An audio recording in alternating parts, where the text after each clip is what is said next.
March, Professor Armstrong, and other respected professors of the department, the researchers, and students, and other friends and colleagues. It's a great honor, and I am happy to be part of this international seminar conducted by the Department of English at Pondicherry Central University on popular culture and contemporary literatures. Today I am trying to speak on the question of popular culture and how popular films shape the reality of the present and contemporary culture and contribute towards an egalitarian and more democratic kind of society in our context in South India. So I have chosen Ranjith as the ace filmmaker today, and how PA films, shortly Ranjith films are called PA films, how these PA films are shaping and intervening in contemporary culture and the politics of culture, which is again briefly called the cultural politics, and how it is contesting the culture, especially the dominant varieties, the elitist and exclusivist varieties of culture are being probed and problematized by some of the young filmmakers from the Dalit cultural politics. So that is the concern today. So Ranjith, as we know, he began his entry into Tamil cinema, into Tamil mainstream cinema, some 10 years back. So now we have almost 1 decade of popular films created by Ranjith. From the early Atakatti to Madras to Kabali to Kala, and then to Sarpattai Parambarai, and then we have the recent film called Natchathiram Nagarkil. And also he is into the online kind of web series, and also into another short films, and also he is into producing films, and also he has created his own groups, cultural activist groups, and groups of, he has engaged with other forms of arts, fine arts, music and theatre, popular music in particular, and he has refashioned, he has touched and reshaped and reimagined and recreated, deconstructed and recreated many things related to contemporary culture, whether it is cinema, theatre, or music, or bands and other forms of graffiti and other public art. He himself is a visual artist, we know. He is from Chennai, and he studied popular culture and popular visual culture, visual arts. He's from basically painting. So that kind of painterly and photographic visual kind of quality, a very aesthetic kind of quality, is also associated with his films, and he has reimagined and created a new aesthetics towards democracy, a new aesthetics of our visual culture of transformation, and very positive and egalitarian social change in South India.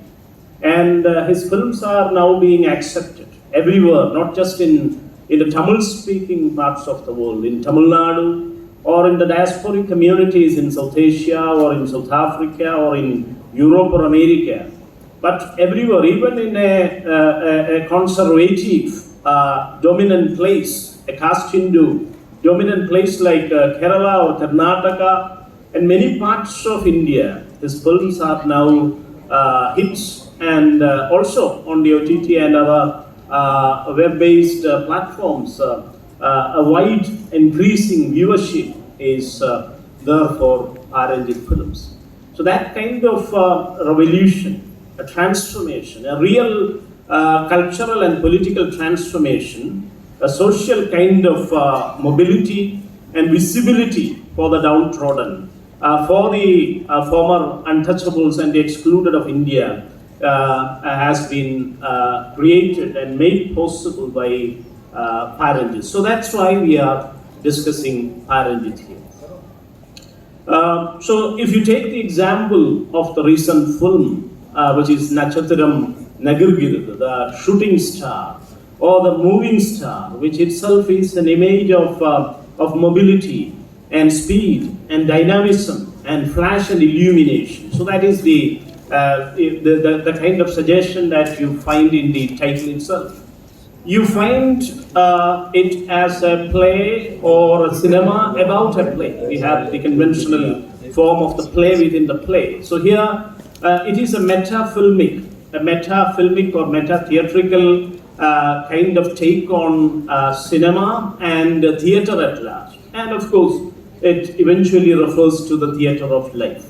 So here you have that group, a theatre group, and they are creating a drama. And this drama, this theatre performance is on love and killing. That is the importance of Nachathiram.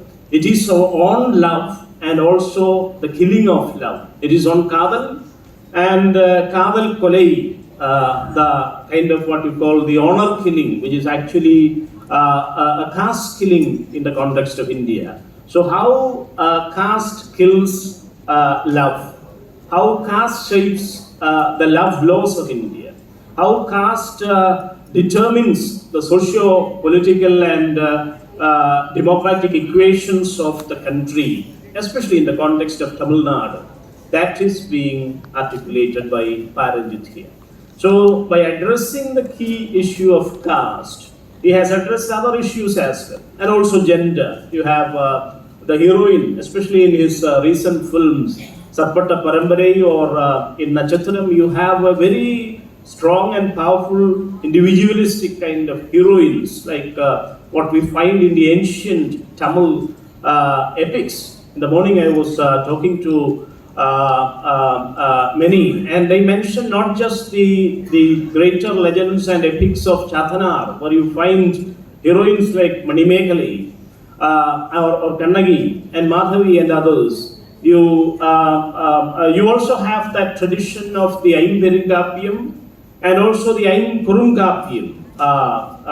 And everywhere you find that in the Changam tradition of Tamil, which is actually a tradition of the whole South India, because Kerala was also part of that tradition. The greater Tamilagam, the Tamil country, comprised of these three regions. The Chera region is called Kerala. Keralam is nothing but Cheralam in Prakrit and Sanskrit kind of articulation. It is called Keralam. It is nothing but the Chera land or the Cheralam. So Kerala was very much part of this Movendar legacy, the Chera, Sola and Pandya legacy.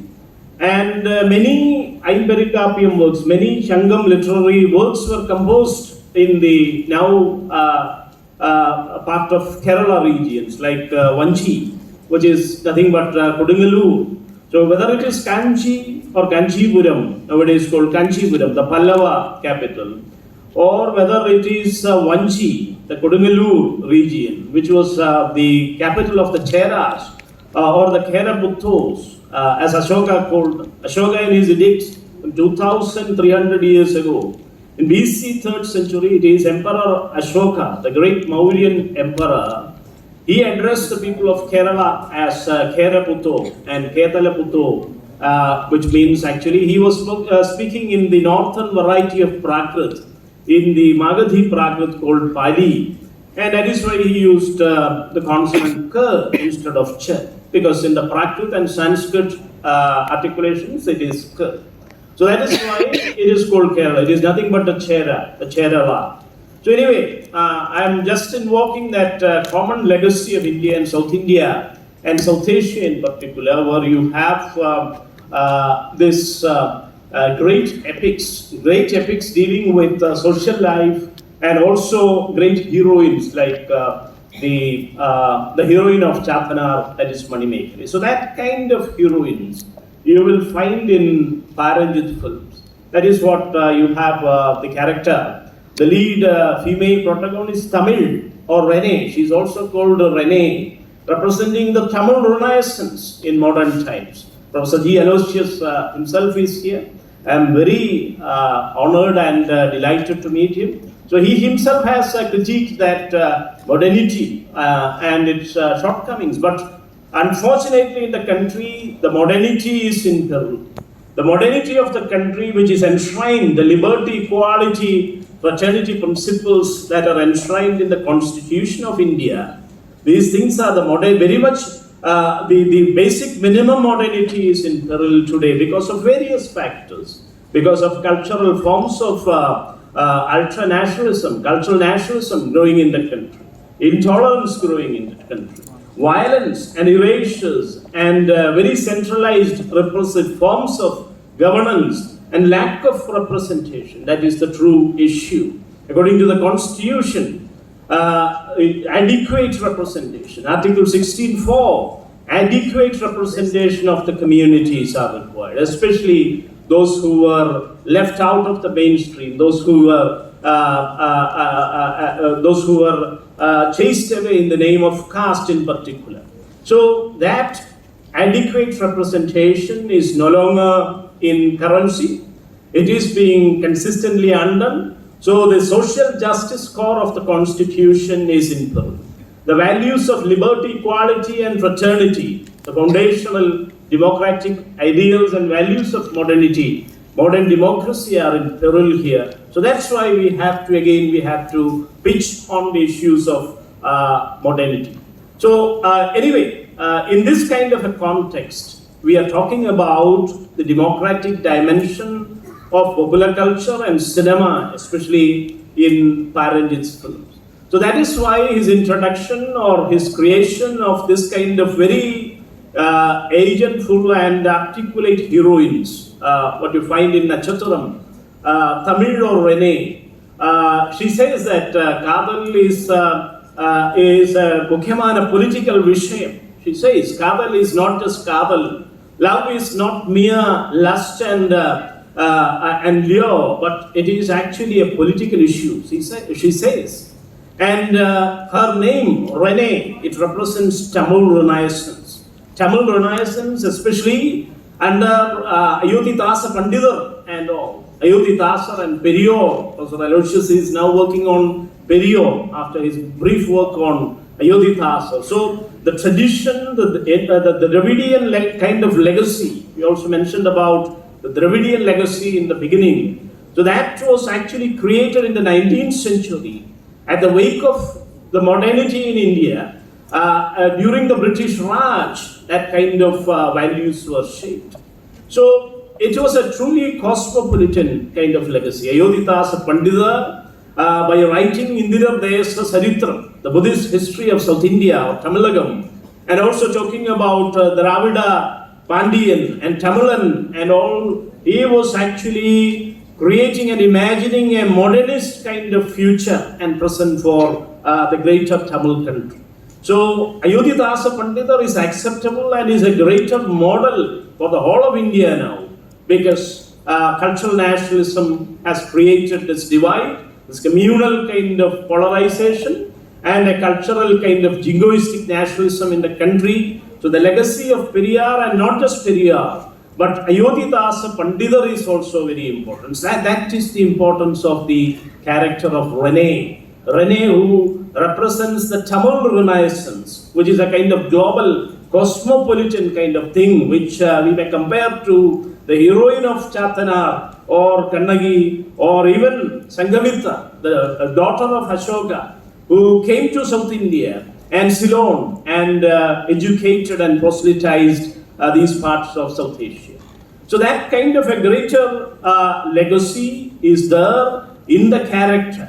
And also she articulates herself, she asserts herself, and she says, I am a very aware kind of a woman. I am an Ambedkarite, she says. She openly, in a very cozy and kind of conversation, she says to the male opponent or the counterpart that I am an Ambedkarite. He asks, you may remember that dialogue, Are you a communist? You are talking about very revolutionary, radical ideas. Then that casting hero, he asks, are you a communist? Are you talking about this kind of revolution and all? Then she says, no, I am not. I am an Ambedkarite.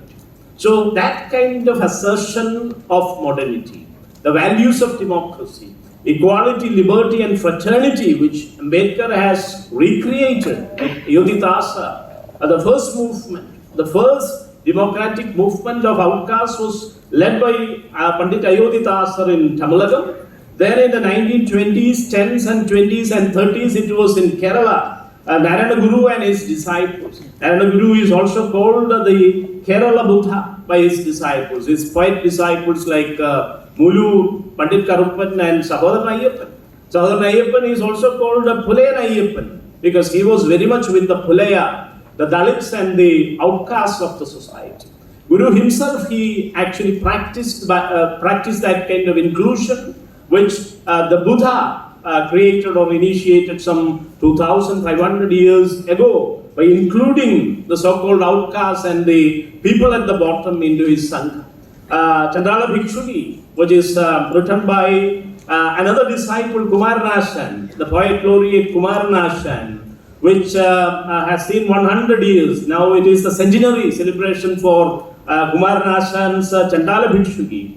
He has written that legend into poetry. He has re-rendered it into Malayalam poetry, words like Tagore's Chandaliga, Rabindranath Thakur's Chandaliga that we all study in English discipline. So that was in 1930. Tagore wrote Chandaliga, the outcast woman getting into the Sangha and conversing with Buddha and other lead monks of the Sangha. So that legend was created in Malayalam in 1922, now 100 years behind it. So Ibai Ashan, the lead disciple of the Guru. So the second movement was in Kerala, led by Guru and his disciples. It was pioneered by Pandit Ayodhya here in Tamilagam in early or mid-19th century itself, which may be compared to Mahatma Phule and Savitribai Phule and Mr. and Mrs. Sheikh, who initiated that educational attempts for Dalits and Dalit girls, the Shudra, Adi Shudra movement of Phule. So later, only in the 1930s and 50s, in the 50s, Ambedkar single-handedly, he recreated that legacy and he brought back the legacy of Buddhism single-handedly in India. So that is the kind of struggle that we have behind this democratization of inclusion and democracy, the Samatha, Karuna paradigm, the Prajna, Samatha, Karuna and Maitri paradigm of the Buddha, which inspired from Yodhidasa to Narayana Guru to Phule to Ambedkar. You have that greater legacy. Ambedkar himself acknowledged that I am taking it not directly from the European legacy or the Magna Carta or the British or the French Revolution model, but I am taking it from my master, the Buddha and his Sangha. The Sangha as a democratic order, the Sangha as a democratic sect, and the Sangha as a representative form of society and governance. That is the concept, that is the institution under threat now. So in this kind of a context, we have films like Ranjith, which are talking about inclusion, representation, agency, and also the speech of the excluded. That is what you find in Rene, in that character called Tamil or Rene.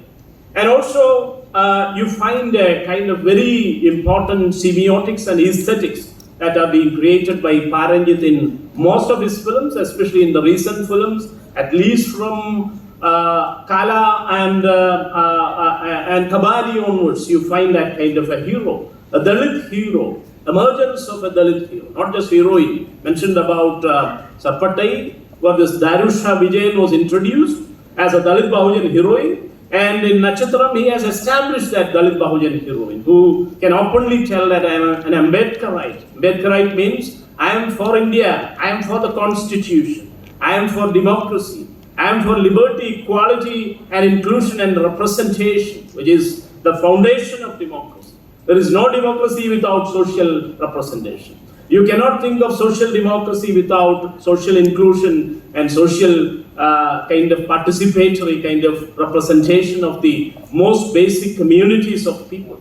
So the heroines so openly tell us, and they educate us. They are global educators, like Manimekane, who can travel to other parts of South India and South Asia, like Sanghavita, who can go to South Asia and Ceylon and educate and proselytize those parts of the country. But in heroes also, you find it began as gangster films, of course.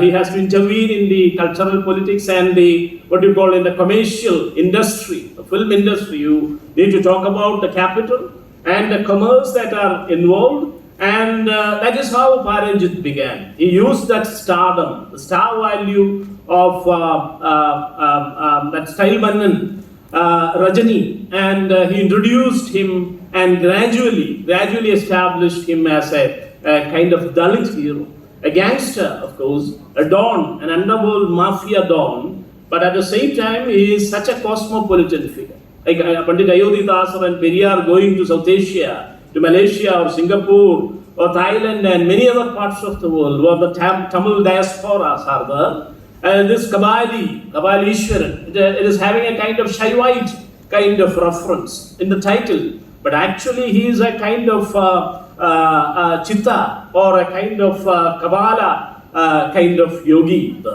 So anyway, he has established, he has intervened in that kind of a spectacle of action films, a spectacle of gangsterism, gangster culture, and he refashioned him as a very, sensitive and human. He has humanized that gangster, humanizing the don, humanizing the demonized others and outcasts of society. That is what you find in Kabali, and also in Kala, you find that Dharavi, the slum, the ghettoization is being addressed. Dharavi as the largest kind of cherry or slum or ghetto of the world, especially in India, in Mumbai, and that space is being radicalized and humanized, and there is an element of subversion from the dominant mode of discourse, from the dominant mode of representation. There is an element of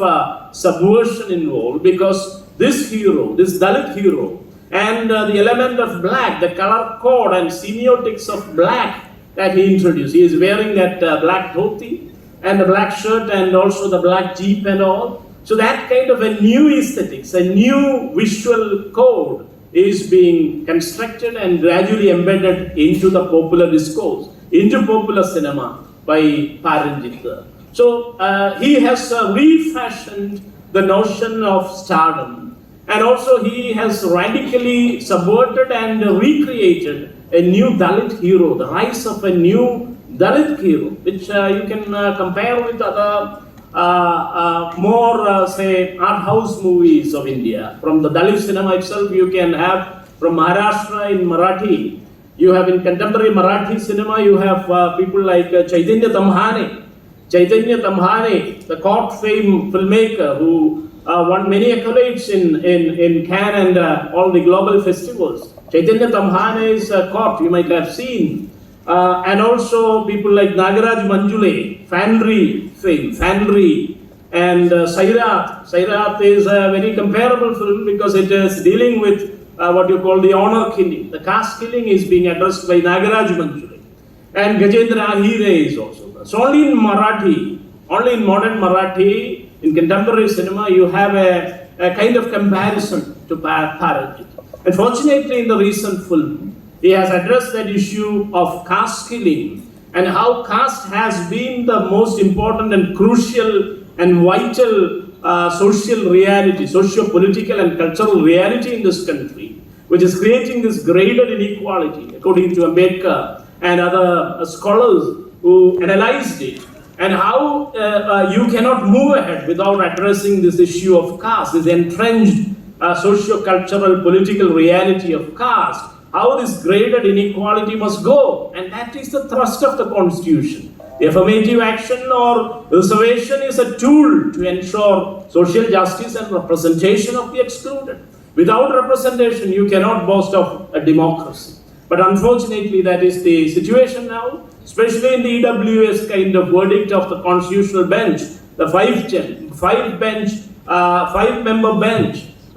They had a kind of split kind of verdict, because in India, discrimination was never done on class lines or economic lines. It was purely based on casteist and gender lines. Casteism was practiced, untouchability was practiced. I come from Kerala, where there were decades of struggle, 100 years of struggle from early 19th century to fight this caste system. That is how Narayana Guru, who released the message of education and social organization, echoing the triple gems of the Buddha, that is Buddham, Sangham and Dharmam. That kind of educational message and organizational message was given by the Guru towards the end of the 19th century and early 20th century. And it is Dalit champions of democracy and public assertions like Mahatma Ayyankali who fought to create that kind of a public space in Kerala, public education,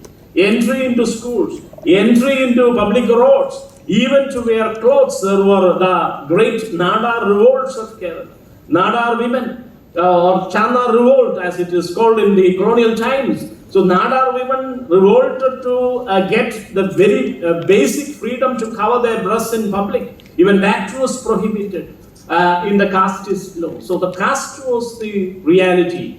Pandit Ayodhya Dasa was also talking about the annihilation of caste like Ambedkar did. Guru also did that Jati Nirnayam and Jati Lakshanam to annihilate and refute the vitality or the kind of canonized stature of the casteist Varna laws. Manusmriti was burned down by Ambedkar, but unfortunately, today Manusmriti is being brought back into the public arena and national space by the forces of cultural nationalism and jingoism. So, in this kind of a context, you find this emergence of the Dalit discourse in cinema, in Tamil itself, which may be compared to the articulations that you may find in Chaitanya Tamhane or Nagaraj Manju. So, this is the most important revolutionary move by Ranjith, and that is why it is being acknowledged by a wider public today. He is being accepted by the youth and also the student community all over India. Even in Kerala, he is being accepted. His films are hit in Kerala theatres. Unfortunately, I learned that some problems were there in Chennai when Natchatharam was released. Some kind of hooligans, what you find there, the Hanumans and all, he ridicules it within the film. The Hanuman coming with that Gada, and he's demolishing the whole country. He's creating a kind of Scotch republic where everything is being burned. If you cannot create a democratic kind of order, then you burn the republics. That is being happened in Kerala, so that illegally, the allegorical representation of the state of the republic is represented by very artfully and ironically and hilariously by Ranjith there. So the learned observer or the student of cinema, the student of contemporary culture can find it, and I hope our students from South India, students from all over the world would watch it and learn it and study on it and critique it. Plenty of things are to be critiqued. How transgenders are being represented in his cinema. Many things are there to be critically analyzed that are there, but the positive democratic dimensions are to be acknowledged. And because of the limitations of time, I may conclude here. And I thank Professor T. Marks and the department and the university, and also my friends, Professor Stalin Rajangam and others. And I salute you all, and I am very much glad to be part of this endeavor. And I want to listen to your responses and critical comments on this issue. Thank you very much.